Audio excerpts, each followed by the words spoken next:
right, guys, welcome back to MoveMed. Today we're going to talk about the stress bucket. The stress bucket is an analogy for us to understand how our nervous system perceives the outside world and how we perceive threat. So what happens is we have normal things that go into the stress bucket and elevate our level of systemic daily stress. Money, relationships, health, pets, babies, all the normal stuff that all the normie people freak out about all goes into the bucket, and it all lives there as threat. Now, threat doesn't have to be threat to your life. Threat can be threat to my comfort later. Threat can be threat to my security as a person. There's lots of different ways that we can perceive threat.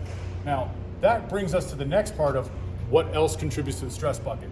Some non-typical things, we'll call it past injuries,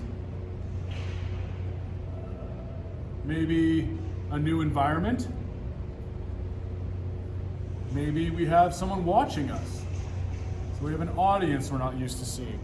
And sometimes we're just downright prideful and we need to do everything perfectly. So what do we end up doing? Getting super tight with stress and not even realizing it, giving ourselves tension headaches and ocular headaches simply because we're so tight. So why? Because everything goes into the threat bucket, everything goes into the stress bucket, and the level gives us something looks like this. Now, do we want our threat level to be all the way down here at empty? No, we don't. If we're down here at no threat,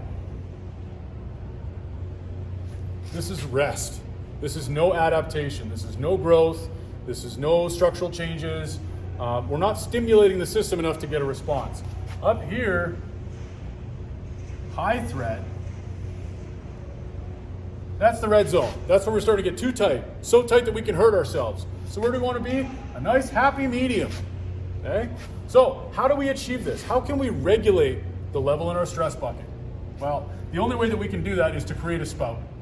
So spout goes out the side. We have to put a tap on it. How do we relieve the tap? What are some things that we can do? Well, luckily MoveMed has a few different ways we can do that. We have our VOR program, the vestibular ocular reflex drills. Excellent stuff to lower your threat. Give our body some good data. The more good data we can flush into our brain, the more our brain can feel welcome at whatever our environment is. We can feel more capable, lower threat, better output. We can stretch. We can warm up. All of these things lower the level of the stress in our bucket. Meditation. Okay, breath work. You'll be seeing Coach Daniel for this. What else goes in here? Rituals, or call it superstitions. You know why these work? Because it gets us into a mental pattern that lets us feel like things aren't as threatening because I've done more predictable things before the game. Are we starting to understand why the stress bucket works now?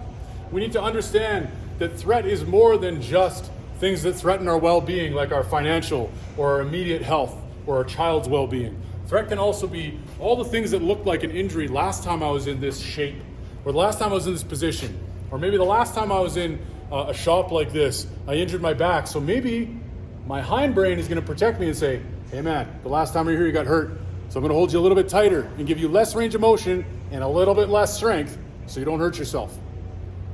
The only way that we can mitigate those sort of risks and start to really work with our nervous system instead of working against it is to understand the stress bucket and find that appropriate level of adaptable stress.